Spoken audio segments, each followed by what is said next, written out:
First, I'd like to welcome you all to the 43rd Tarihçe conference series hosted by the History Department at Üniversitesi.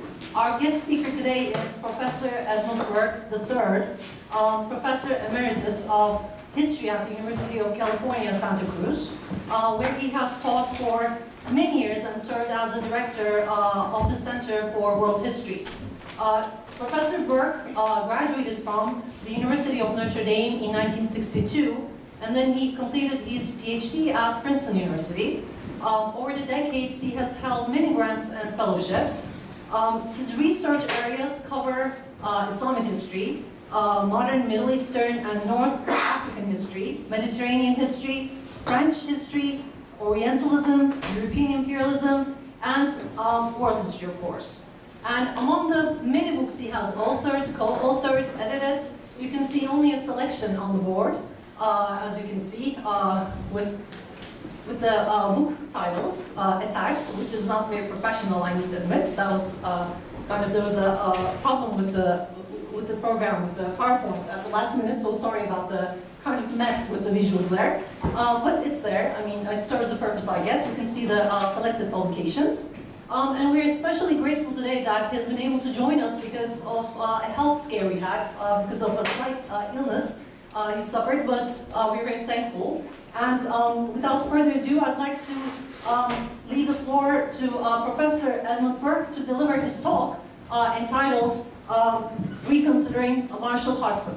So please. Thank you so much. Also remain seated if you prefer. I think it's better if I stand. Yeah? Yeah. Adjust this one. Yeah, they do, right? Everyone has a copy. All right, so anyway, it's a great pleasure to be here. I want to thank the Dean and all those involved in making this happen. It looked for a minute at certain points that it might not happen, but we all persisted in good faith, and behold, here I am. So I don't quite know what to say in response to that introduction. It's true, I didn't do those things. But it doesn't, I don't recommend it as part of what you should do for a career. It was possible for me to do for reasons that had to do with the newness of my university. Oh, maybe it would work here too, you never know, right? So my university, when I first went to it, was 4 years old. And I was there in the 4th year. This is the University of California at Santa Cruz. And we started, we didn't even have finished buildings, right? And we had to invent a history curriculum, and we had to decide what else we were doing. And it was a very utopian period, at least in California history. It was 1968. And so Santa Cruz is very much like Shahir. It is right on the edge of the sea. We have a walkway that goes all along the edge, just like the one I was driven along. We have Monterey Bay. We don't have Uruguay, I'm sorry to say, but we do have some other amenities, and so it's really a great pleasure. We also have a big building. We don't have too many big buildings because in those days when they started, they were thinking the campus would be small. And so it was at the beginning, but then we got to have 20,000 students, and all of a sudden it wasn't small. And we didn't even get buildings that had elevators. And the one thing I noticed just coming here right now is that there's a big difference between Shahir University and Santa Cruz. The elevators work. So this morning what I want to do, or this afternoon I guess it is, what I want to do is to talk a bit about Marshall Hodgson, who is someone who I just barely met. I was in Chicago with a graduate student friend of mine who was seeing his advisor, and it was the occasion of the first Middle East Studies Association meeting for the previously Americans who were interested in the Middle East and who were academic had little or no place to go. So this was the very first meeting. It was in Chicago, and we were a big group sort of walking along, and somebody came up, and it was Marshall Hodgson, and I shook his hand. And I suspect that he probably looked like this person here. If you want to know what a nerd looked like then, this is an example of an American nerd. right? And an extraordinary one he was. This is no put down on nerds. Some of my best friends are nerds. Probably I was too.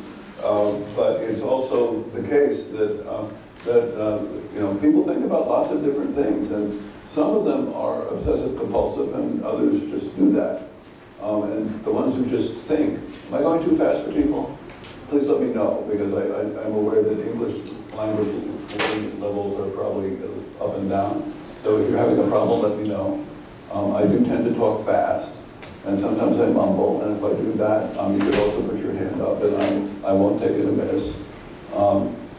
Okay, so I wanted to talk a little bit about how I came to know about Marshall Hodgson and why I have sort of become, in the absence of anybody better, the person who has written a lot about him.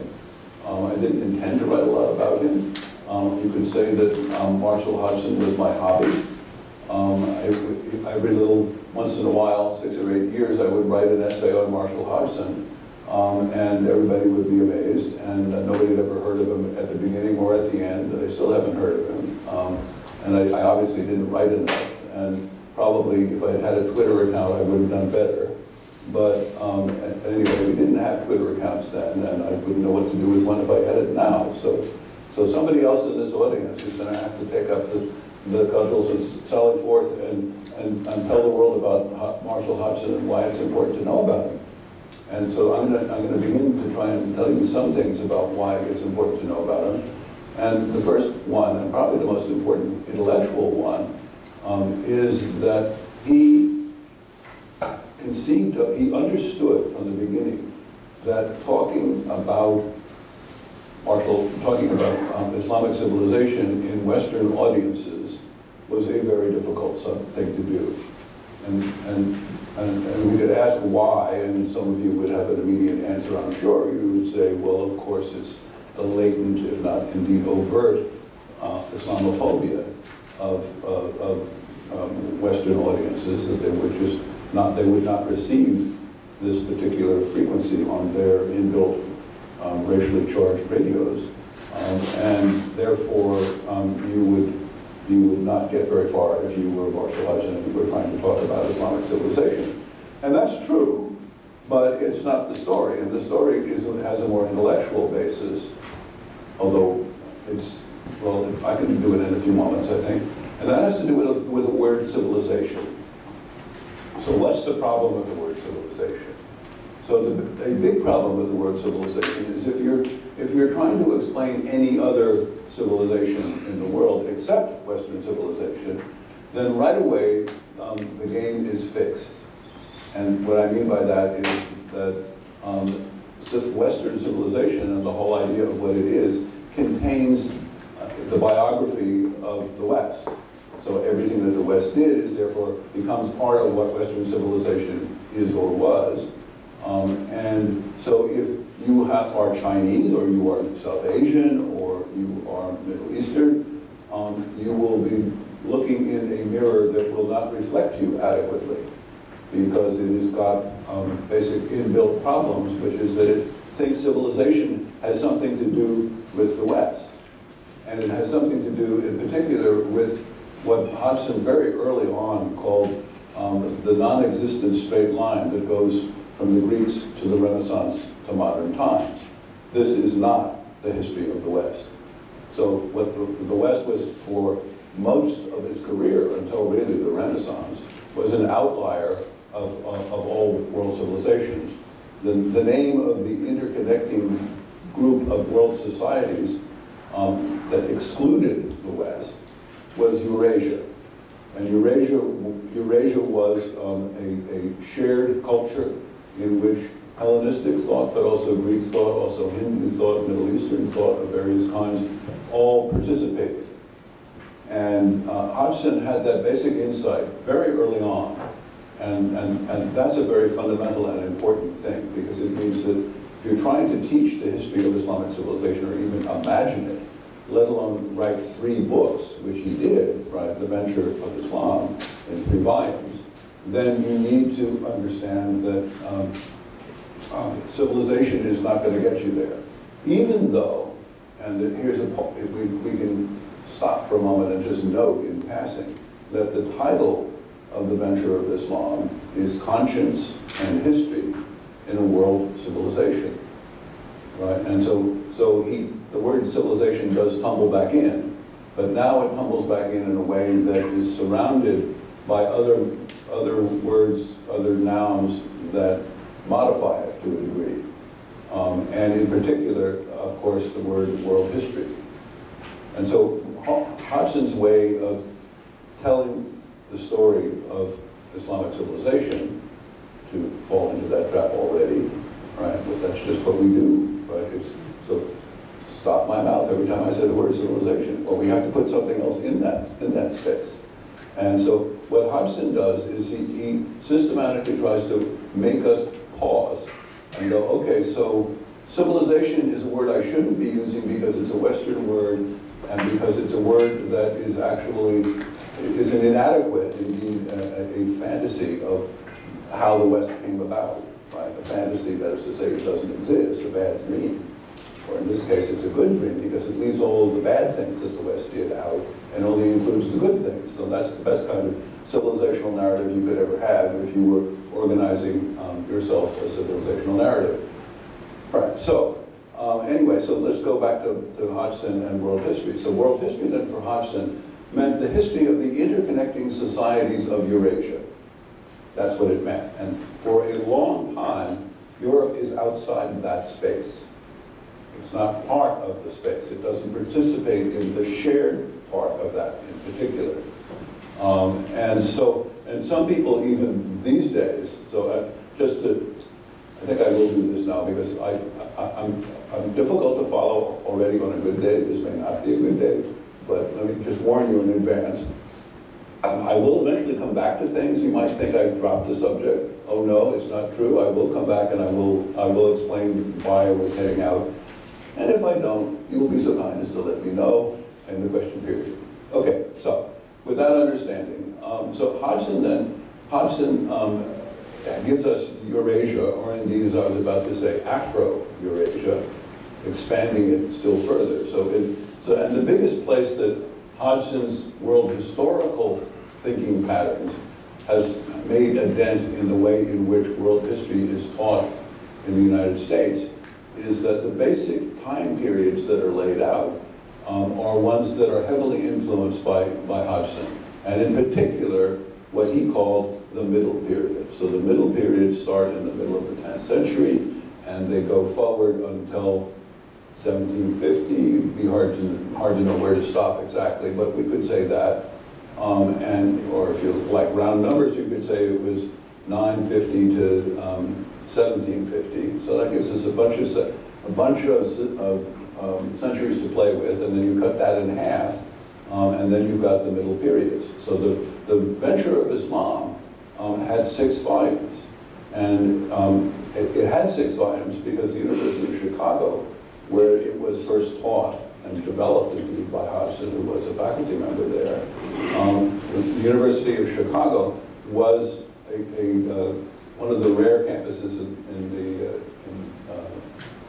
UC higher education, except for California and a few others that are further to the west, to be on the trimester system. So you have 3 10-week quarters. The word quarter isn't adequate because there is no summer quarter, but 3 10-week quarters. So what's the length of a teaching term here?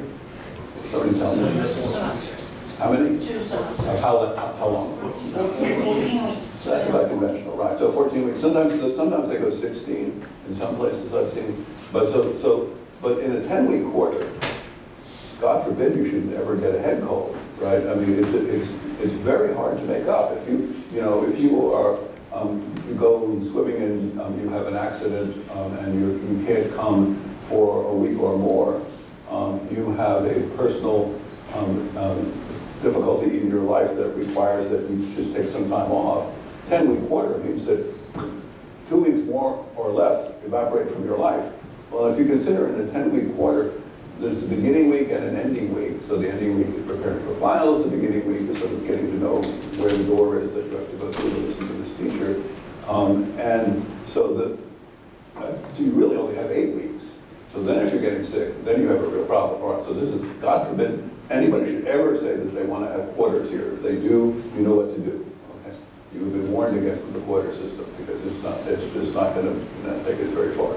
All right, so anyway, that is how the way which the University of Chicago is organized, and that is why there are three lions, because there's the fall term, winter term, and spring term. So it's as simple as that. Why did he write that way? And why does each of the volumes have 2 books in it? And that is entirely an artifact of the system. If he was in the semester system, it would have come out different, right? So that would have posed a different organizational problem. So what would he have done? I don't know. I have no idea what he would have done. All right. So anyway, so these are some of the considerations as we begin to sort of slide into thinking about who is Marshall Hodgson and what has he done for us lately. So I guess the next thing to say is that the idea of going to think about Islam through a world historical lens, that's the key thing he does. And the way it all begins is, how many of you actually ever looked at the Venture of Islam, even in its Turkish translation? I understand, actually, the handout is erroneous, and I had this explained to me by a Turkish friend of mine. Many Turkish households have copies of the Venture of Islam in a Turkish translation. Is your household one? How many of you? All right, see, and it was in American terms, it's a sort of a come-on advertisement of a newspaper, right? This is supposed to be how you had your copy, right? So you subscribe to, give me the name of the newspaper, and you would receive all 3 volumes, right? In smaller increments, right? And that's not a bad way to get it around. In fact, probably more people get to have it in their household, and they're not separate translations. And the edited book I did of Hodgson's Greatest Hits was translated right away into Turkish, and is now in its 2nd edition. And here's the man who's responsible. So if you have quarrels to have, he's the man you should go after. And here it is. You should raise it up and show everybody. This was you, by well, but we can still show it around. All right, so this is a book you must have. Right? Oh, okay. Thank you very much. Okay, so anyway, so there is, I mean, just to go to the sheet. So there is at the moment, there was no Arabic translation because the contract was signed in 2008 to a Tunisian publisher who thought they had a solution to the marketing problem. The marketing problem being Tunisia is a small society. Who on earth is going to buy books in Tunisia? And but they had a Beirut affiliate that was going to actually be the distributor in the Arab world. But alas, that didn't work out because 2008 was a very bad year for booksellers and book publishers.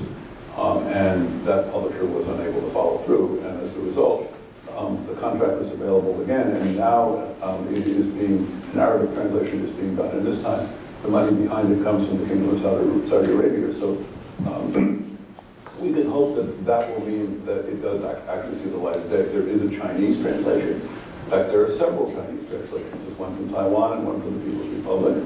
There's a Japanese translation. There's a Russian translation. Is there a French translation? No French translation. What are they thinking, right? So anyway, so the translations of Hodgson, and the fact that they're coming later are something to look at too. I'm changing subjects again, sorry I do that. And so it means that something is building. So it's because he writes a very difficult style in English. I had a very hard time getting my very smart students in the first 10 or 15 years of teaching at Santa Cruz to really read Venture of Islam, because he reads to a native English reader, speaker, as if it were written in the Victorian period, right? So the sentences are not short sentences. They are sentences that have the length of a real thought. Real thoughts go on in certain directions, and then the thinker of the thought goes, oh, but I left out this, so they put in a semicolon, and then they go back and they sweep up the parts they left out, and then they think of something else, they put in another semicolon, and then they go back and think and write the rest of it. And then by the time they finish the sentence, at least a half a page of printed type has been filled. That's sort of the way I talk. Or maybe that's the affinity that brought me to Hodgson. Okay, so anyway, so Hodgson, so it's the seeing Islam through a world lens. That's the key thing. And the emblem of that is the way the Venture of Islam begins. So chapter 1 is called The World Before Islam.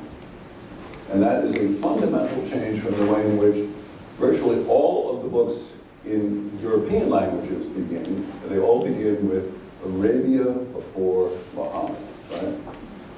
And so maybe how are we doing on time? How long do I have? 20 minutes.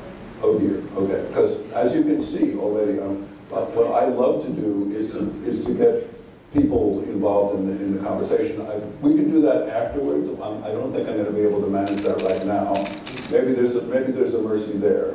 But in any event, I think that the world before Islam then means that Arabia is not just some isolated little space, and Muhammad is not the representative of some clueless group of Arabs who aren't in touch with the rest of the world, which is sort of the implication of Arabia before Muhammad, that it's just sort of, why does this even matter, right? Who is this person? Why is this such a big deal? Whereas if you say the world before Islam, it means that Arabia is part of interconnecting world societies from the very beginning. Even though it's true that, rather remarkably, Arabia is a space, or at least much of Arabia is a space, in which there are cities, yes, but there are no codified laws, there is no bureaucracy, there is no state, and there is no state religion, right? I'm thinking here, of course, of Mecca, which fits all of these things that I've said, and that makes it an exception. But it doesn't mean that Mecca is some primitive little space, and particularly since we've now had lots of new scholarship from all over the world, different kinds of scholars working on the Islamic origin story. And we can see more and more in detail the extent to which Islam is fully participating in currents of thought and activity coming from South Asia, from South Arabia, from Abyssinia, as it was then called, Ethiopia, would be a modern name for that space, that is to say East Africa, as well as, of course, the Mediterranean and the Persian Gulf, that is to say Byzantium and the Persian Empire. Right? So there's lots of interactions that are going on, and ideas are coming in people and goods as well, all through the whole period. All right, so that's the story that the way Hodgson sets it up, and then it means that when Islam gets going, it means that it's not something new to think like a state. When you conquer a state, you have to think like a state, because particularly in those days, states were multilingual, multi-ethnic, so somewhat boundary enclosed spaces, and therefore you had to understand that a state had multiple cultures in it. There was an official culture in the official language, and then there would be all sorts of other cultures. So what Hodgson does is he's also giving us license right away to think that, well, yes, the Greek thought is going on in some places, and other kinds of thought in Aramaic is another language or culture. Persian, or various kinds of Persian might be still another one, and there could still be others, right? And that certain things are carrying the ancient Babylonian tradition. So a lot of science and mathematics actually comes from ancient Babylonia, and then becomes spread to the world thanks to the Islamic conquest. So, but one of the roles of Islam that Hodgson points to in a famous article that he wrote in the International Journal of Middle East Studies, which I think you can find this reference. If you have any trouble, send me an email and I'll let you know. But it's in the early 1970s. It's about the second year of the existence of IJMIS, as it's called, the International Journal of Middle East Studies. So the basic thing that Hodgson says is that the role of Islam in world history is to bring to the rest of the world Greek thought, that is to say Hellenism, in its complexities, its manner of thinking, as well as prophetic scriptural Abrahamic monotheisms, right? So Islam situates itself as being part of a family, and the family includes Judaism and Christianity, and Hodgson is already able to tell us that there are multiple Judaisms and multiple Christianities, as would have been perfectly evident to any contemporary at the time. And soon, of course, there would be multiple Islams. Right? And so the other thing that Hodgson does, one that is perhaps still somewhat shocking to many people, is that he says that Shiism and Sunnism are equally valid responses to the Islamic traditions and to the Quran. Right? So Shiism is not an inferior or some way despised separate space. Shiism is also fully part of the Islamic family. It just comes at things from a slightly different angle. And one of his earlier writings, which later gets picked up by many, many authors in the Middle East and elsewhere, it is a little article that he wrote in the Journal of Oriental Studies, which is called, I'm not going to quite get it right, but the idea is, when did Shiism become sectarian? Right, so the idea that Shiism is sectarian actually only comes about with the rise of the Safavids in the 16th century. So that's when the mutual cursings and all of this kind of panoply that we associate with being perennially part of Shiism, that's when that comes into existence. And before that time, it did not exist. Shiism was quite various, and there were lots and lots of different ways of being Shiite, as there are lots and lots of ways of being Sunni, right? That may be a bit of a surprise too, but anyway, Hodgson was always open to multiple different ways in which certain beliefs could be thought and acted upon. Right. So the role of Islam in world history then is to bring the heritage of the ancient empires of the Nile to Oxus region, that is to say the great river systems that go from Central Asia to Egypt, bring that heritage to China, to India, to Central Asia, to Europe, to Africa, and so on. And that is no mean feat, right? So it's a way in which you can bring science in, but it also brings empire, right? And so that's the third thing. He doesn't really dwell on that as much, but it occurs to me, having taught about Hodgson to undergraduates for a while, that empire is part of his heritage too. And it's not part of the original heritage in Arabia, to be sure, but very quickly, once the early Muslims conquer capital cities in both Byzantium and in provincial Byzantium and in provincial Persia, eventually conquering indeed all of Persia, this will very much be part of our picture. All right, so that's the notions of how Islam is, what is Islam in world history, and that's a perhaps overly conceptual and maybe arid way of thinking. Some of you may be going, well, that doesn't tell me anything I really do, and it doesn't tell me some of the most important things. But believe me, if you get into looking at the book and reading Venture of Islam, you'll see that there's plenty of space for understanding lots of other things. So Hodgson is not, it's not just, so I'm going to put this on the table too, so it's not just a culturalist approach. That is to say, one in which Islamic culture and religion are the only thing that gets talked about, and the politics and the environmental context and a whole host of other things are not also part of the deal. And so what Hodgson wants us to do is he is very nervous about the way in which, when we start thinking about cultures, we start thinking of them as being somehow homogeneous all the way through. So to be Muslim is to be like this, and then everything that they say is like that. To be Christian is to be like this other thing. And everybody who is one then shares all of these attributes.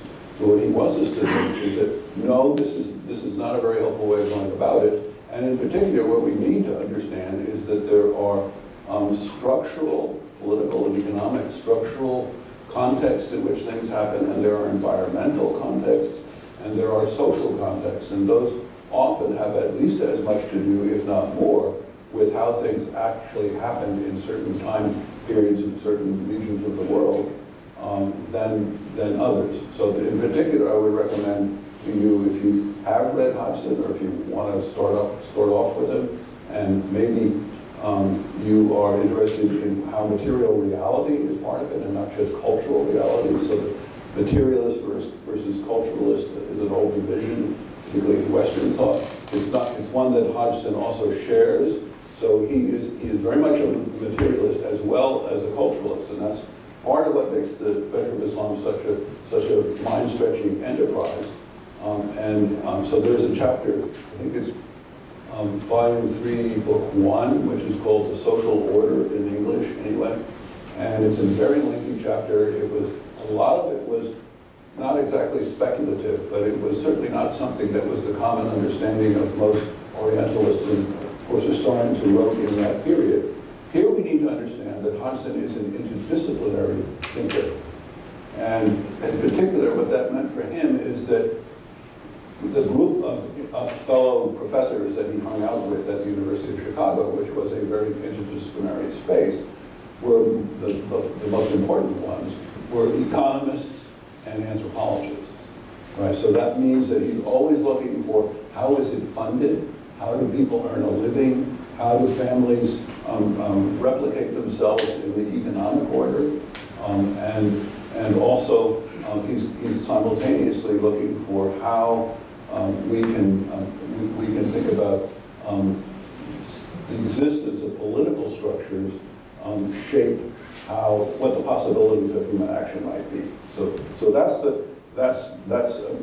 the way in which Hodgson is both a materialist thinker and a culturalist thinker. And that turns out, some of you may not be on this page yet, or you may be on that page and not past it. A lot of people used to call themselves Marxists. These were things that they would very much be wanting to fight about, with the extent to which materialism is important.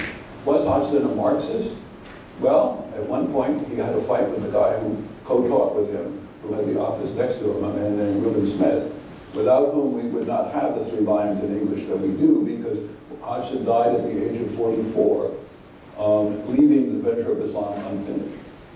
And particularly the last volume, volume 3, which deals with modernity, was still very much a work in progress. Now, he'd been teaching this for 10 years, right? So you have to understand that he'd been teaching from notes, and the students would get the notes.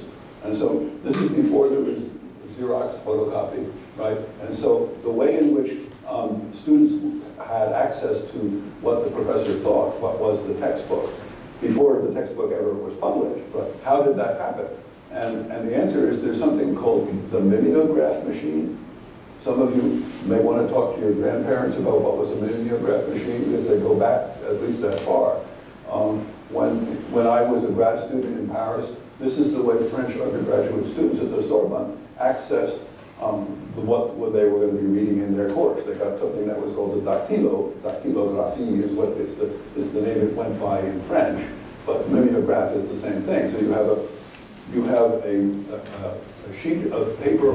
There's paper on one side and there's sort of an inked thing on the back, sort of like carbon paper, which is actually part of the paper.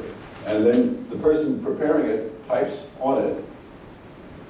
You're not allowed to make a mistake. It's a really big problem, right? You think erasing things online is bad? Oh my God, right? Forget about it. All right, so and then you would get, eventually, these would be put in a machine and somebody would turn a handle, right? And pages would come out, and be collated, and there's a whole production process of Vimeo that was quite dazzling. And you got high on the ink, and there were lots of good things about it. And so the mimeograph machine is the form that produced the first cut, let's just call it, of the venture of Islam.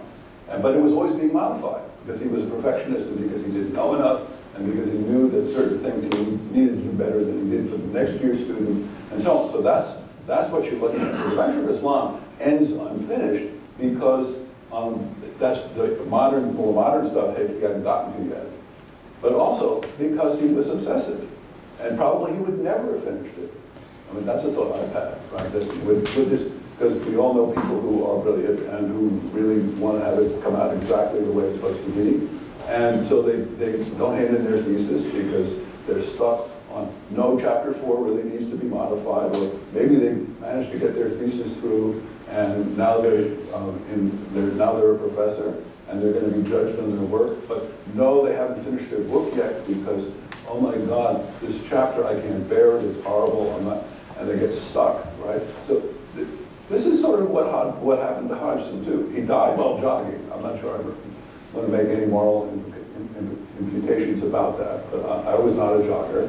I would just put that on the table. So then it's Reuben Smith who is left to sweep up and actually get it to happen. So Reuben is having a conversation with Marshall at their adjoining doors in the office buildings that they inhabited after one winter afternoon where it's very cold and snowy and we're in Chicago and it's dark outside. And Reuben, who's quite a bit younger, says to Marshall, "You really sound like a Marxist today." And so you don't ever say anything casual like that to Hodgson because he will then fume and fuss. And the next morning, Reuben Smith comes in early at 8 o'clock to open his door because he had an early class. He can't get the door open. And then he looks down and there's a wad of paper stuck under the door that's blocking him. So he pulls it out and he opens it up and it's a letter to him from Hodgson. And the letter says, "Last night, as we were breaking up, you called me a Marxist." Remember, this is in the middle of the Cold War also. You called me a Marxist. Well, in the following ways, I am a Marxist. And he went on 10 pages, single space. Boom, this is just the way he was. And then he gets to the end of those 10 pages, and he says, "In the following ways, I'm not a Marxist." And he goes on another 10 pages, right? That's the kind of person you're talking about here, right? It's one of the things that makes him endearing, provided you don't live with him, right? If you live with such a person, maybe you do, God forbid, you have to be very charitable because that's just the way they are, and they're not going to change. And it's too bad, but maybe there are redeeming features. In the case of Bartol Hodgson, that's still were, but I'm glad I was not a child of his. Okay, so let's sort of sweep up for a bit. So I have, what, 5 minutes, 10 minutes, or are we over? Depends on you totally. Another 15 minutes, maybe good. Well, all right, so I'm not going to go long, but I want to do a couple of things here that this is the way professors think, or some of us do anyway. Apologies for that, but it also is something you should all be asking. So you get a book on your syllabus, it comes into your hand, you're reading it in class, and eventually you should develop, just as part of the way you look at a book, you should say, when was this book written? Where was it written? What were other people thinking at the time this book was written? Right, so that's what I want to take us on as a little journey, thinking about Venture of Islam in that context. So the first part of this is that Venture of Islam is written in the University of Chicago, which is a very special place in the history of U.S. higher education in the immediate post-war period. Right? And it's, one of the things that makes it unusual is that it is a space in which modernization theory is being developed. Can somebody tell us what modernization theory is? Or what? Anybody? You're hearing it for the first time? Who's hearing this for the first time? Modernization theory. You've never heard it before? Come on now. Somebody must have heard it. Right, so modernization theory is the governing paradigm that oriented the way in which particularly American social scientists and policymakers thought about the world. And it was that everything, basically it's the idea, it's a fancy dress version of the idea of progress. Right, so the idea of progress is the idea that things are getting better and better. And they're getting better and better because who is the we, hello? We invented the Industrial Revolution. And that's why things are getting better. And things are getting better because we invented science, hey, and democracy. Has the West ever stopped selling these pills? No, right? Are these pills worth having? In some ways, yes. In some ways, no, right? So a lot of it is about marketing. So marketing is the ability to sell things. And so if you can sell things as if they were somehow good for you, but actually they're only partially good for you and partially they're not so good for you, then that's a very good marketing thing. Marketing basically is dependent on selling people things that they wouldn't otherwise buy. All right, so anyway, Marshall's not one of those, but the modernization theory people are. And modernization theory people were ones that, that Hodgson was deeply suspicious of, let's just put it that way. And so deeply suspicious of because they were doing things that were possibly not true. They were asserting things that were patently not true, like the United States is bringing democracy to the world. That was not true. Americans might have thought that was true. Because modernization theory had the rather nice other additional thing to it is that it deluded the people who were thinking it that this was the correct way to think, and that of course they were good guys, right? So that's, and there are versions of this kind of delusion all the time in the world, in all places at all times, right? So this is not something that's uniquely found amongst Americans living at the University of Chicago or intellectuals at the University of Chicago, or indeed American Cold War intellectuals in general, although many of them were, had these kinds of thoughts. Hodgson didn't, and he didn't because he didn't think cultures were essential. That is to say, this has got back to where I started with in my remarks here, that Islam is something, and the West is something, and China is something, and it's the same throughout. But rather that there's much difference in conflict and so on hidden inside of each of these little boxes.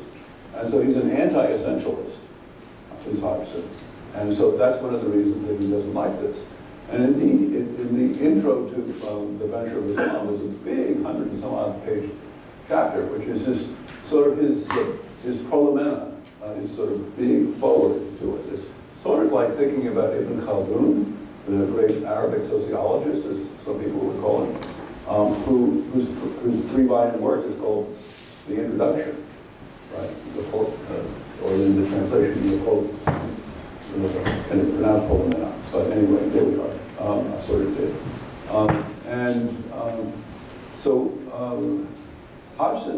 Hodgson writes this 100-some-odd page thing, and in it he has something where he talks about, let's just talk about people's life-orientational beliefs. Right, so what is a life-orientational belief? Well, it's something that makes you do what you do, makes your family do what they do. They may have different ones than you do, but life is not. They run in families and they run in societies, and that's just the way it is. So he named a few life-orientational beliefs, and some of them you'll just go, that doesn't sound very bold. So there was Christianity is a life-orientational system. Judaism is a life-orientational system. And then he gets to Westernism, the belief that the West is dominant. So now you can see, here's a man at the University of Chicago who's having this thought, where Westernism is the product the marketing men are selling. And then he says, and Marxism. And that's the part where he's not a Marxist, right? Because he says, life-orientational system, right? Life-orientational belief system that says that, you know, there's the dialectic and all those other things that people used to know about that aren't govern how a Marxist society would operate. He says, this is a life-orientational system. It is asserting that everything inside this box is the same. This is the way history should go, even if it doesn't. And if it doesn't, it's because our enemies are getting in our way and blocking us from doing what we're doing. That is not a very useful way of thinking, is what he would comment. All right, so then he says, Arabism.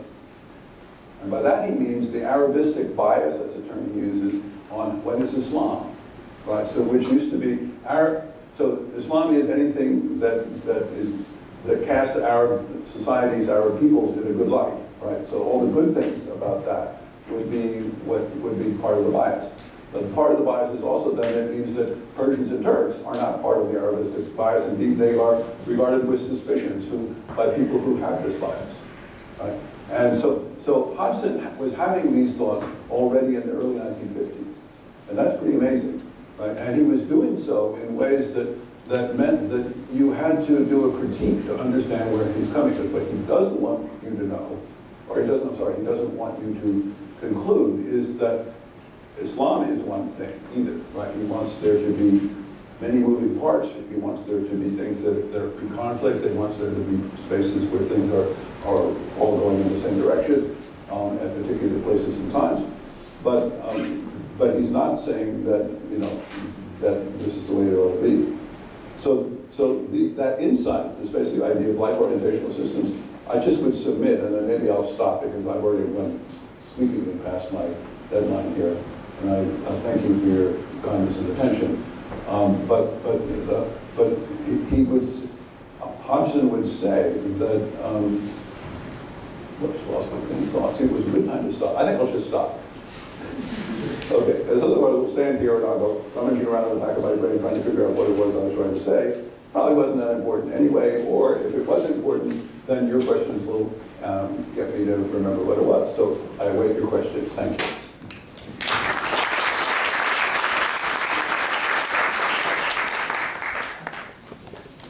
So who wants to be first? That's always the tricky one. Who wants to be first?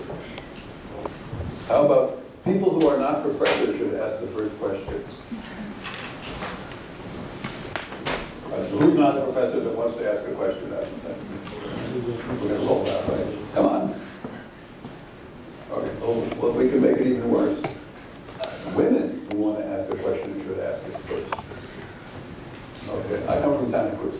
So I come by this naturally, right? So please, women, speak up. No, sorry, I'm your professor too, can't happen. No. Come on now. Let's go. This is one of these cultural conflict things. Okay, you want to know what it's like to be in California. This is what it's like to be in California. All right. So just for a moment, humor me, right? So please, question, yes.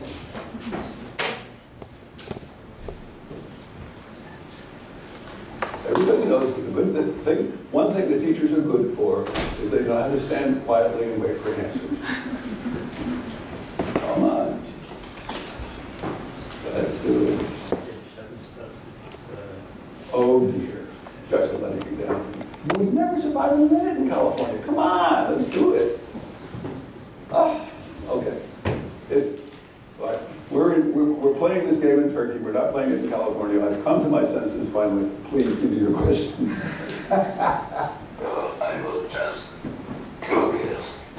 You did your PhD at Princeton, and the modernization theory people were strongest at Princeton. It was the center of modernization theory production in many ways. How did you relate to those people? And then out of that environment, when you came out of that environment, what brought you to Hodgson? All right, so I don't know if everybody can hear this. Let me repeat it. So the question is, I got my PhD at Princeton, and that's a true statement. Did I like it? We won't get into that. Princeton was a notorious place where modernization theory people hung out.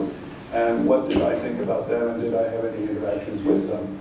And the answer is, well, I don't think quite that Princeton was the center of modernization studies, but Princeton University Press published a whole series of volumes that were called Modernization, ... modernization in education, modernization of this, modernization of that, political development, and so on. So you might think that this was the way things went in Princeton, but they didn't, because the great guru of modernization theory for most social scientists in the late 40s and 50s was somebody named Talcott Parsons. Oh dear, here we go with genealogies of American sociologists. Can't do that, right? But there was the anti-Talcott Parsons who was at Princeton, who was a man named Marion Levy, who had his own separate theory. Only he didn't have any people, he didn't have any spear carriers, let's put it that way. He didn't have many people on his team. So nobody ever heard about Marion Levy, whereas they heard about Talcott Parsons because he was at Harvard, and somehow Princeton didn't develop team spirit in quite the same way that Harvard did. Did I have interactions with these people? Not so much at Princeton, although I was a student of somebody named Mauro Berger, who was in fact a sociologist, and Mauro Berger was also a human being, which I very much needed at different points when I was there. And Princeton was a rather strange place for me. I was a Catholic boy. I had come from University of Notre Dame, and Princeton was run by the Second Presbyterian Church, the elders of the Second Presbyterian Church. I was sort of behind the scenes, that's who ran it. And it was a very difficult space for someone with my background to be able to fit in. And so Marlo Berger was actually very, very kind to me on a number of occasions. And I'll always be grateful to him for that. And also, the social sciences just seemed more interesting to me than the kind of history that I was being dealt when I was in the Department of Oriental Studies. My degree was in Oriental Studies. I'm convicted already. Right? I am an Orientalist. But then I went to California, and all of that stuff got washed off, and I became a Marxist, and many other things happened, right? So the way lives work, we don't stay the way we are when we start out. So some of you may be 18 or 20 years old, and you're wondering what's going to happen in your life.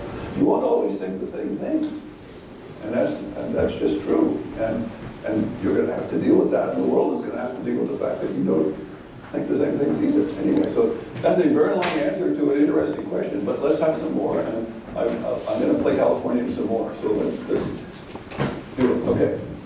So here, the professors always come first. This is so annoying. I'm sorry. Yeah, because I'm from California. Okay. Well, no, that doesn't make it better. I know. Just a quick question about Marshall Hudson's possible connections with the historical sociology. Mm-hmm. I mean, is there any connection? I mean, well, not so much historical sociology, right? So Hodgson, I mean, if we're looking at specific genealogies, he was the head of something rather odd, actually, that was called the Committee on Social Thought, which still exists in a very different form now. It's the Committee on Social Thought at the University of Chicago is where what we call neocons hang out. So a lot of the brain trust behind Reagan and others who had some very strange economic ideas came from the University of Chicago. But that was not, Hodgson hung out with anthropologists. And if ever in your life you were faced with a life choice between hanging out with sociologists and hanging out with anthropologists, go with the anthropologist every time. Okay, so somebody else, please. How about this side of the room over here somewhere? Up in the back. That's the other game teachers like to play is let's have somebody in the back talk and not just people in the front. So we got you covered. Come on. All right, here we are. So, Professor, my point is not about asking questions. This is rather that we, as Islamic studies students, we took Islamic history lessons with one of professors, Abdurrahman Attal, and we read the book of The Venture of Islam.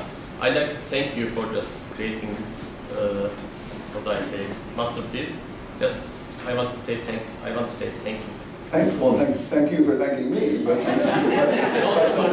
why am I doing this? So we have this new little book that is going around. Which is there a picture of somewhere here? Oh, it's not even there. Oh dear.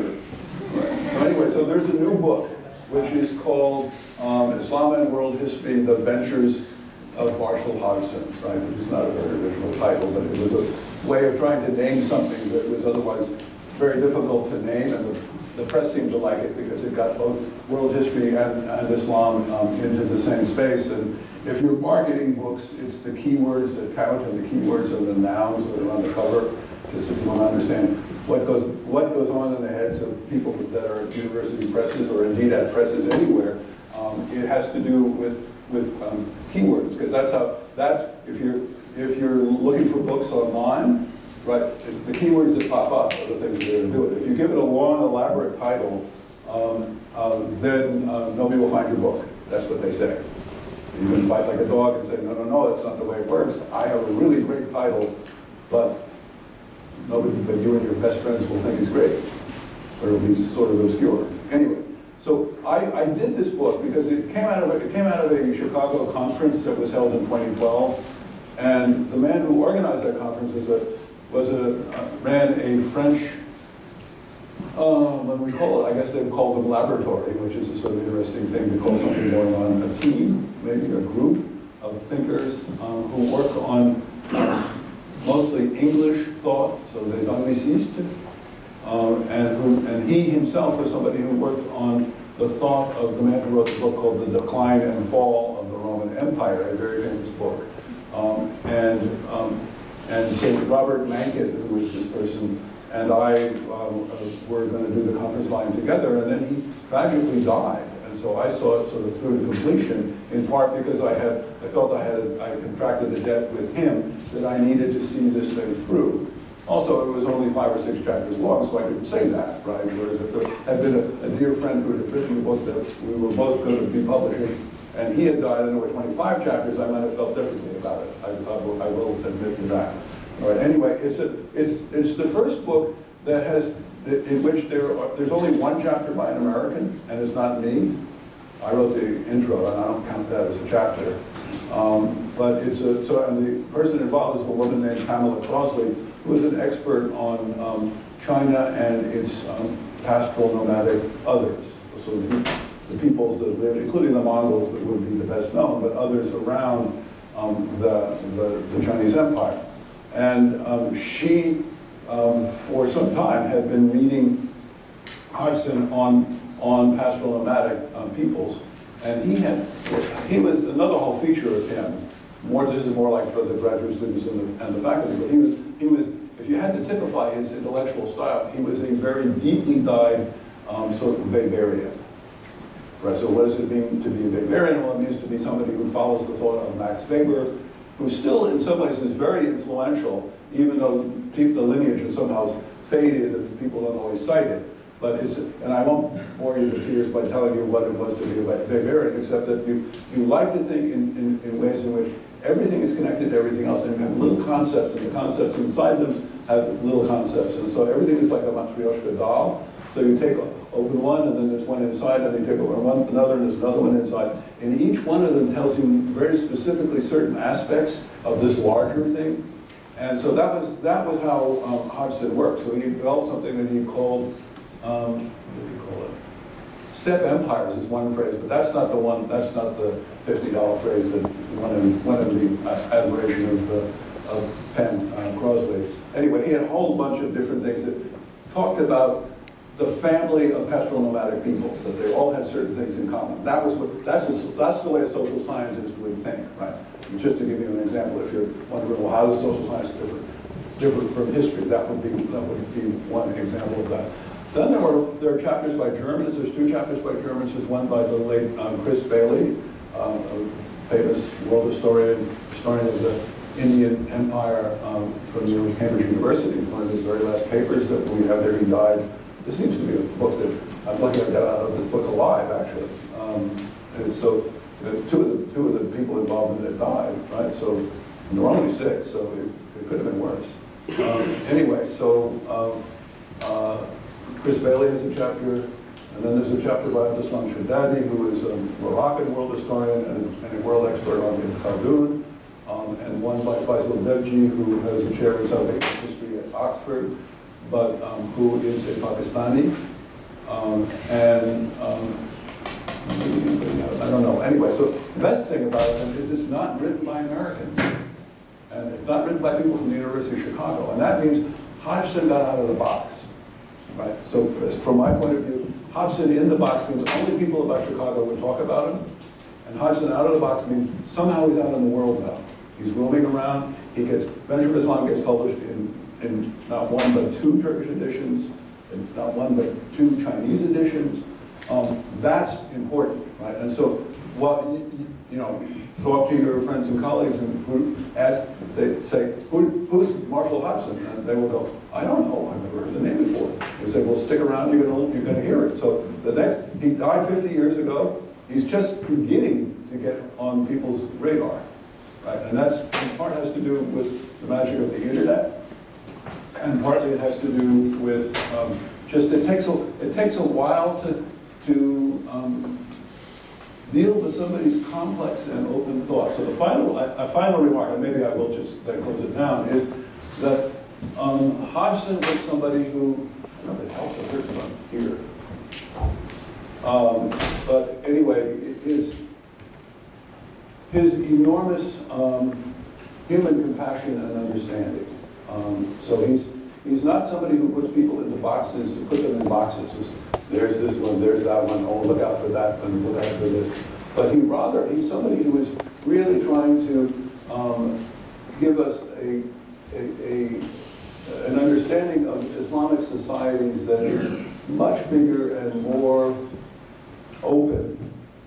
It's going to use the word favorable, but that then means there's some other, that would create a trap for me. I'm sorry. Maybe I should have done that. Maybe I should have. Anyway,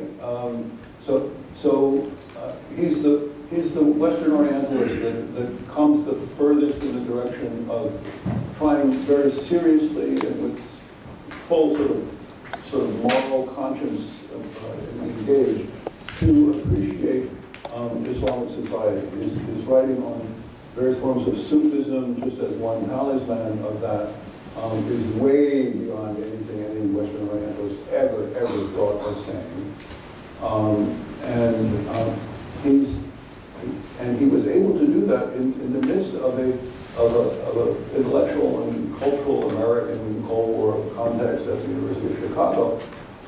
To add all that up, it says, how could he have managed to do that? Because we are all, in our own lives and in our own little brains, we are all part of the society we live in, and the thoughts we think in the society we live in, unless we are vigilant, will be thoughts that society generates itself. It's very hard to be critical if you are a citizen of any society. And Hodgson was in one that was a pretty difficult one to be a dissenter in. So I'll end with one reason how we can understand why he was going to do that. Hodgson, at the age of 18, while still in high school, was a conscientious objector to World War II. That meant he was interned.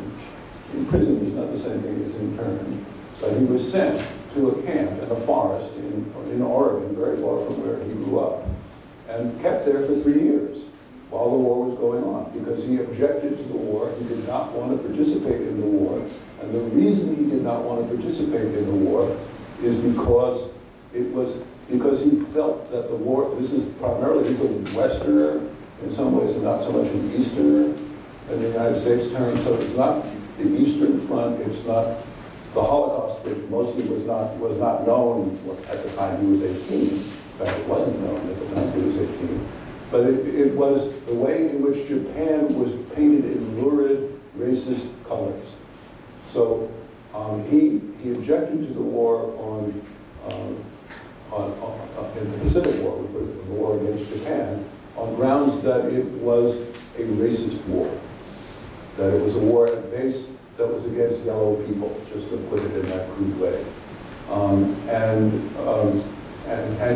he suffered as a result of that. And at the age of about 20 or so, because this is just the way he worked, you may have friends like this, you have to make space for them. He always was writing down, what is the next book I'm going to write? He's 18 or 20 years old, he hasn't written a line, right? But he's already planning an ambitious future for himself. I'm going to write a book, and I'm going to call it The Orient Does Not Exist. That is to say, humanity exists. That's the only thing that exists. And all these other partial ways of typifying peoples are ones that are very mischievous and to be spurned. Right? At Chicago, he was a close friend of the people who were involved in trying to stop the university administration from doing what they called in those days ghetto busting, which is to say the University of Chicago would become the landlord of spaces inhabited by African-American families who were living in run-down housing conditions, and then the university wanted to just clear them all out as the landlord and put in houses for upper middle-class white people, right? And Hodgson was one of the people who opposed that. He's, to my knowledge, until somebody comes forward and tells me that they saw another one, he's the only tenured member of the Chicago faculty who participated in public demonstrations against the war in Vietnam. And again, recall that he died in '68, so the war is still many years to go, right? And many people by the end of it were willing to be involved in demonstrations, but not at this early phase, right? So that's interesting. And he's a friend of Elijah Muhammad. I don't know if this name signifies for you or not, but he's the founder of something called the Nation of Islam, which was a group of African Americans who were Muslim in their way, And Elijah Muhammad lived actually in Hyde Park, which is the district in which the University of Chicago is situated. So Hodgson was a political activist. He's a man of conscience. This differentiates him immediately from everybody else around him, right, at the University of Chicago. Nobody else did this, right? So the reason to look at Hodgson is because he's somebody whose life speaks louder than his words. Thank you.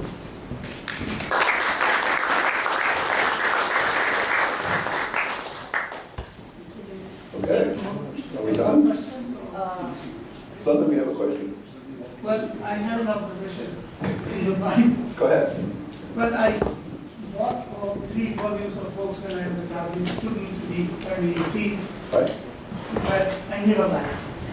I never liked mainly because of English. Of course, right. That's the place. I never liked the word Islamic gateway. Well, that's it. No, he makes up words. He asks a lot of his readers. Islamicate is one of those words. But I have benefited from it. Okay, right. Well, maybe now you can go back and look at it again. Who knows? It's not too My late. question is, you said, I mean, this is interesting to me, that world before Islam. Yeah. Now, many Muslims would say that all prophets came with the message of Islam. Mm-hmm. How did he make the distinction? I couldn't follow it up. He probably would not be one of those people. He would not say that, right? But you see, now you pick up the word civilization. Right. And the word civilization has become now, Huntington has made it more famous and more, talking to kind of subject.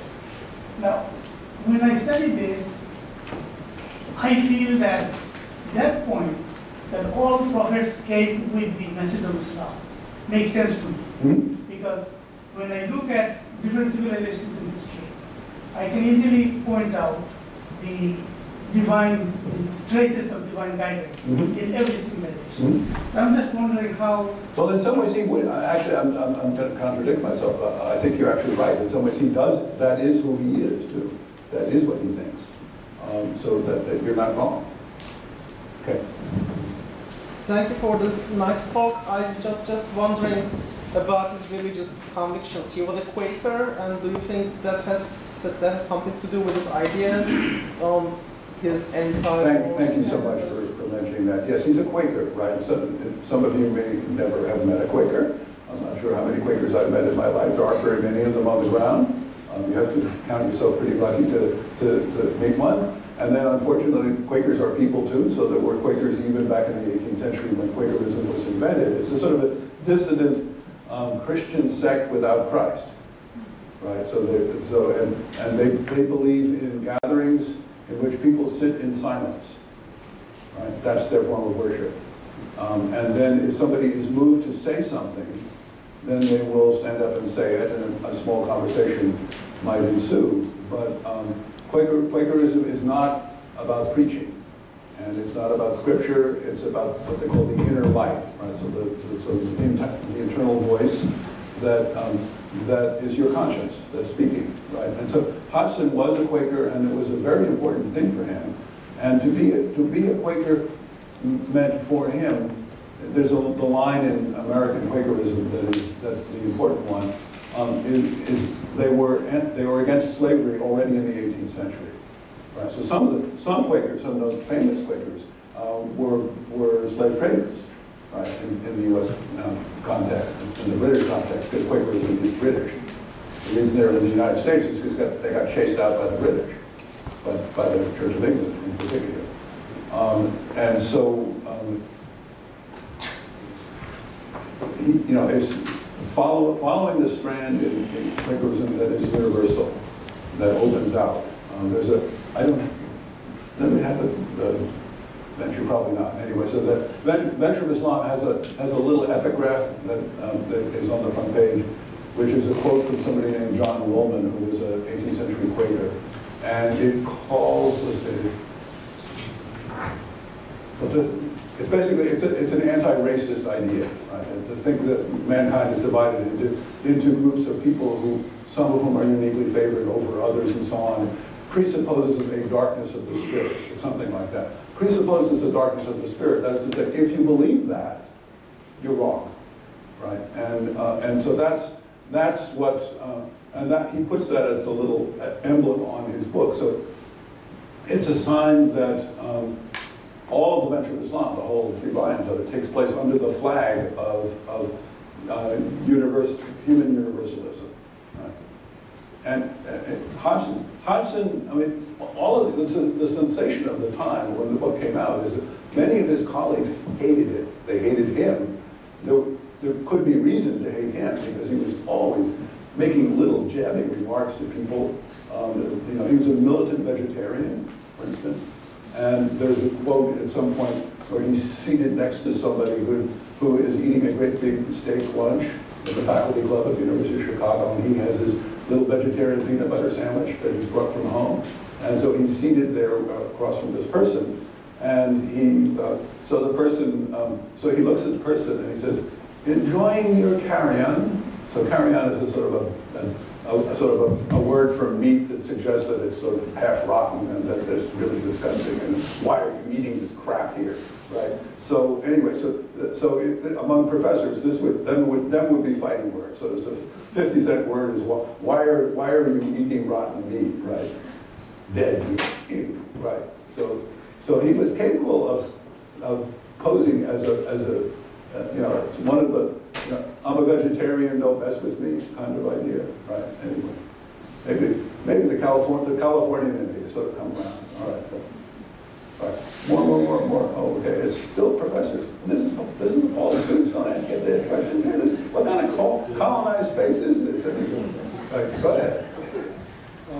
Thank you. In your talk, you mentioned that in various ways, Hodgson also emphasized the point that he looks at Islamic history through the lenses of world history perspective. And of course, that his primary audience was the American students, and also he was writing at a time the Orientalism was before the science criticism.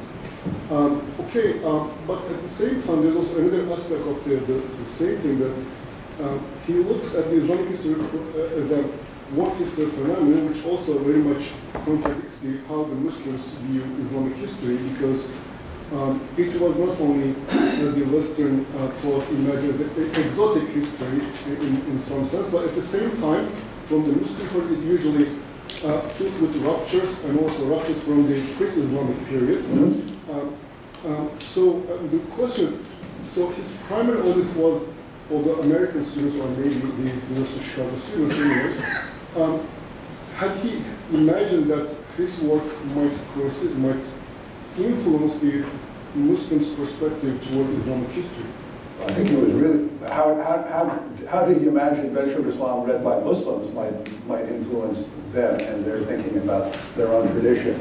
And as far as I know, there is no evidence of how he thought about that. However, it doesn't mean that the evidence doesn't exist, because one of the things about him, again, this will not be a surprise to hear from what I've been saying already here this afternoon, is that this is a man who thinks every single thing he writes is precious. He has a personal archive that's made up of all the things that would end up in the trash can in most of our households. You're sitting there writing your term paper, or you're writing your article, or whatever it is, and it's not pleasing, right? So you go, gone, right? So, whereas he saved everything. He saved everything. So there's a personal archive in the University of Chicago where probably if he had those thoughts, it would be there, right? And we'll find out. But the one thing he, I'm sure, would want to say in response to that question is that if Muslims hearing him with an open heart are willing to say that Shiites and Sunnis are part of a parallel dialogue with the Islamic sources, that would, because that's the thing that he would be most pleased by, for that to happen. Okay, thank you so much. I was going to ask about the relevance of Marshall Hudson's work today. For example, if you write Islamic history today, can we benefit from Marshall Hudson's work, or in what ways? For example, you mentioned his Quaker identity. And Kahramanhoca asked about the relationship between his belief and his ideas. Recently, Shahab Ahmed criticized Marshall Hodgson's conceptualization of Islamic and Islamic faith concepts, and he sees that there is a close connection between this particular faith and this conceptualization of Islam as a life devotional orientation, or privileging the personal experience of the believer in the definition of Islam. So what do you think about this? I'm not sure everybody could hear this, and I'm not sure I heard all of it, but because I'm having a hearing problem right now. But basically, I mean, I guess the question is, so later generations of scholars, right, looking back on the Hodgson, who was Hodgson, and on the venture of Islam, many people, I mean, this is true, many of the people who were at the 2012 conference in Paris that Robert Rankin organized and that I attended, many scholars of Islamic history who were there, younger ones in particular, who were standing on the shoulders of Hodgson without understanding it. Right? So there they were saying, "Oh, wait, this is so obsolete. Everybody thinks this way now, right?" Yes, but he thought that way first, right? And then they would say things like, "And these footnotes, these are ridiculous footnotes. Nobody. This is not an academic footnote. I mean, it's true. The footnotes are peculiar, and to have a textbook that has footnotes is already a no-no. I mean, anybody writing a textbook, the publisher is going to go get that footnote out of there, right? That's going to make students freak out. Students look at the footnote and they're going to go, "Oh no, footnotes, hell." So he's not. So the footnotes are not academic footnotes. And they're not even love letters or hate letters, which is another role that footnotes could play, right? So so-and-so is wrong because, right? And whereas this person is right because, right? But he doesn't even do that. But it's a textbook, right? So it's not a research monograph. It's something that was intended for the students at the University of Chicago. It's a textbook for undergraduates, not just undergraduates, for first-year students. Oh, the poor babies, right? Think about them, because suddenly they've got sentences that go on for a full paragraph, and with four semicolons in them. I mean, it's asking a lot of a first-year student to even to be able to take that in. And so Hodgson could teach those students. The University of Chicago had very bright students. It's a private institution. I taught it at the University of California in the 1970s and early 80s, and on an every other year sort of a basis. And I did it with a lot of hand-holding. So students that are going, "I can't get this, it's driving me crazy, I don't know how to read," and I would have to sit with them and I say, "Look, slow down, just take it easy. You're not going to die. It'll be a life affirming experience for you by the time you get to the end of it. But you need to just understand what he's saying." And they say, "No, but I want to know if it's going to be on the final or not." And it's all things in good time. Just take it easy. The main points will still come through. In a normal American textbook, the art to writing them is to put in a bracket or put in bold print or put in imaginary bold print in a way in which the student will imagine that there was bold print. The four following things about Shiism are the most important things to know, right? That kind of thing. And everybody goes, "Okay, now I know what to do on the final exam," right? Whereas with Hodgson, it doesn't work that way. So it's very frustrating if you're a student. I ended up saying, I wrote a fairly lengthy review of this book that appeared in the International Journal of Middle East Studies in the early 1970s also. And I ended up saying that venture of Islam is like the Sufi tale. The more you bring to it, the more you get out of it.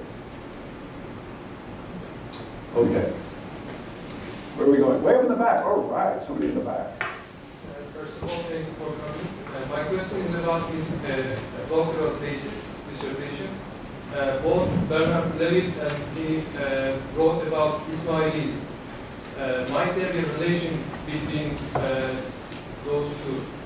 they are like similar time. I'm sorry, I was busy making funny faces when you were talking, so tell me again. Both Bernard Lewis and Marshall Hodgson wrote their doctoral dissertations on Ismailis. Right. So might there be a relation between? Oh, you vicious man. Oh, we can't allow that to stand. Oh no, no. Bernard Lewis could not begin to carry the book bag of Marshall Hodgson. Right? Bernard Lewis is a younger scholar. Hodgson has already finished his dissertation, which is on the Nizari Ismailis, which are a very particular sort of form, and who are best known, at least in Western language places, as the assassins, right? Because they fostered a cult in the period in which the Mongols are invading, and the old Abbasid Empire is flinching and making corrupt deals and so on. And so these Ismailis are trying to prevent this from happening, and their whole belief systems are all wrapped up in it, and it's very complex, and it requires a lot of thought, because it's not just politically, okay, guys, go out and kill them, but it's sort of like, because we have this belief system, and it goes on and on and on and on, and everybody has to sort of take it on board. This is the subject he picks for his dissertation, Hodgson, right? And nobody had ever approached it in that way. So it's what a former colleague of mine called revolutionary terrorism, right? And so for people who don't have to live next door, right, the idea that there could be revolutionary terrorism, particularly for in the 1970s, might be a thrill, right? For other people in other spaces and times, it might not necessarily feel exactly like it's a good idea. So Hodgson's particular approach is very high-level sort of thought with all kinds of intellectualized sort of things behind it, right? And so it's very, very different from what I read Bernard Lewis's dissertation. I was actually a student of Bernard Lewis at Princeton briefly. He was kind to me. I had very little Arabic at the time. And he was a visitor, and he came and he said, so I said, look, I'm here. I mean, you want me to, this is a graduate seminar. He said, I don't know what to do as an interpreter. My Arabic is just not very good. And he said, oh, it's probably like my Russian. And I went, oh, thank you, right? So, but Bernard Lewis his approach was very different. I think he was very intimidated by Hodgson. I've heard that. And the world before Muhammad, or I'm sorry, the world before Islam, or Arabia before Muhammad. Where does Arabia before Muhammad come from? Whose first chapter is that? Bernard Lewis, the Arabs in History. That's where that comes from, right? So one of the intellectual enemies of Hodgson from the beginning is Bernard Lewis. Bernard Lewis had a way of being able to put things into quick little things. So he wrote the Arabs in History, it's like, what, 250 pages? Not much longer than that. It was a tour de force at the time. Nobody else could do that. And Hodgson certainly couldn't do that, because it would be periodic sentences, right? And nobody would read it anyway. That's the thing that we're up against, right? So, but anyway, is there going to be is Hodgson going to have an afterlife after the age of 50? I mean, after he's been dead for 50 years. You know, that's the thing that's so amazing, right? So here I am, I'm standing here, you guys are here, most of you haven't gone away, so there must be something going on. And this man has been dead for 50 years. That's astonishing. And most people, so here's another, again, this is as an academic of a certain age that I look at this, I think, name me one other academic who's still in discussion 50 years after his death because he wrote a textbook. Right? Think about that. I can't think of another challenger. Right? So he's known for a textbook. He's not known for his academic writings. Right? That's amazing. Right? And so how do we get that?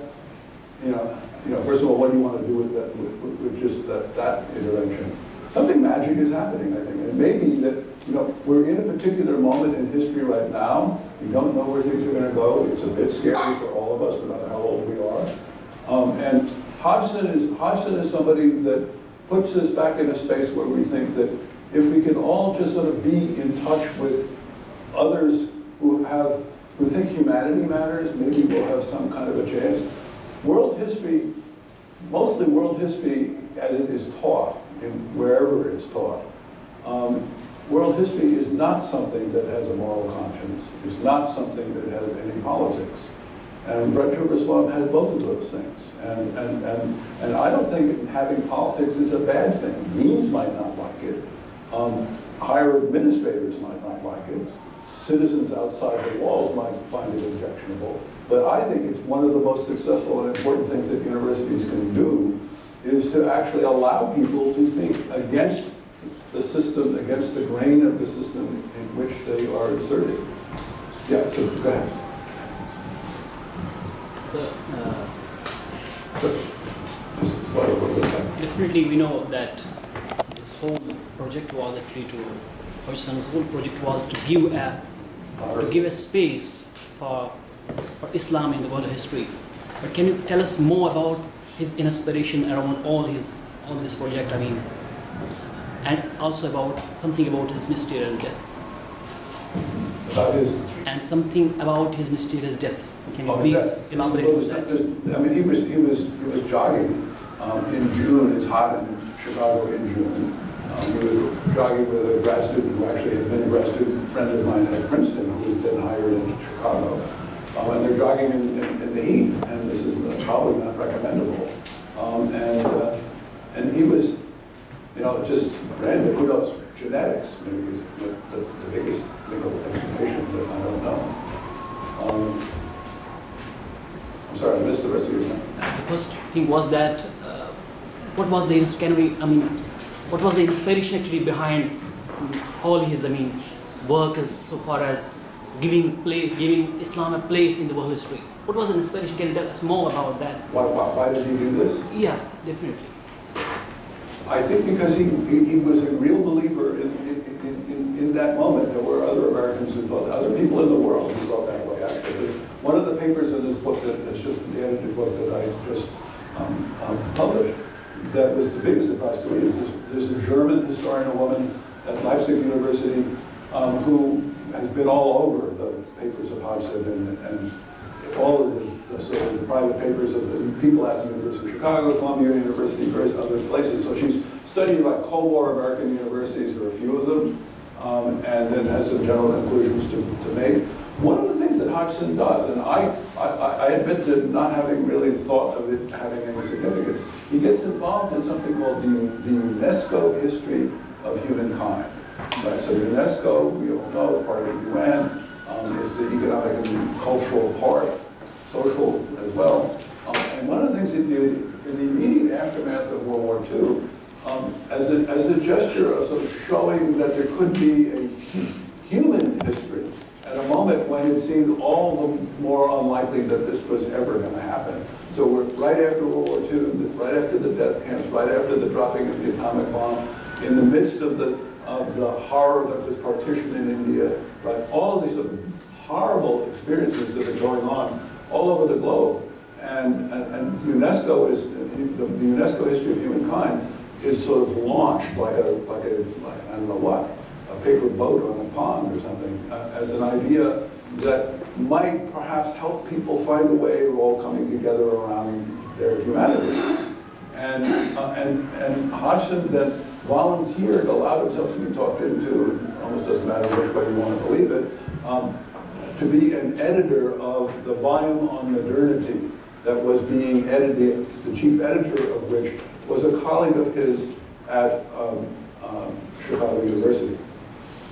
And so, by the time Hodgson was brought in, there wasn't a lot that he couldn't, if he started at the beginning, he might have said, here's the way we ought to go, guys, and he would just sort of boom, boom, boom, boom, boom, here's my concepts, just fill in the blanks, and we'll be fine, we can all go home.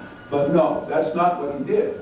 So because he came in, there's all these very, very senior people from all over the world, from China, from India, from Britain, France, Germany, Latin America, the Middle East, etc. All of them are writing pieces of this book. And that's the amazing thing about the UNESCO volume. Is this a readable thing? No, it's not. It's hopeless, right? And people have all sorts of different starting points, ending points, visions of what the future would bring and so on. But what is wonderful about it, and what Hodgson did, I think, partly because there was really nothing else he could do in a way, is that all the chapters, or the sections of the chapters as they were generated, were sent around the world by post, right? Imagine, you could do this in a day. You could just sit in your office and send things off via the internet, right? Your job is done, right? No postal stamps involved, no trip to the post office, right? You could get it all done in lickety split, literally. And so they sent this back to all of the people. Everybody gets everything. That's the idea they have, which is a really interesting thing. Not a very good idea about how to edit a book, but it is the idea that they had. And so what that meant is that then all of these scholars then wrote back, and they said, well, what so-and-so said about my chapter is just wrong in the following way. Boom, boom, boom, boom. And others would write in and they'd say, no, actually part of what he has to say is good. Listen to him, right? And still others would say, yeah, but hey, I'm a Marxist. Do I get to play? Because Soviet professors also participated in this. So the UNESCO volume becomes partly a kind of a Rorschach test about whether there could or could not be some kind of humanity-driven project of this sort. But also it became a place in which everybody had to sort of give a little ground, think things through in different ways. The big thing that Hodgson accomplished there is to get them off the civilizational horse.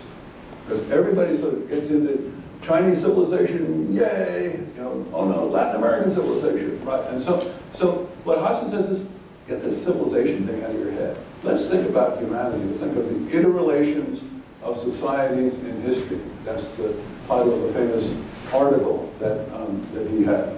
And so he got them actually to realize that the civilization word was tainted, it was contaminated, and that it was not necessarily the way to go to build a world history, wherever you were.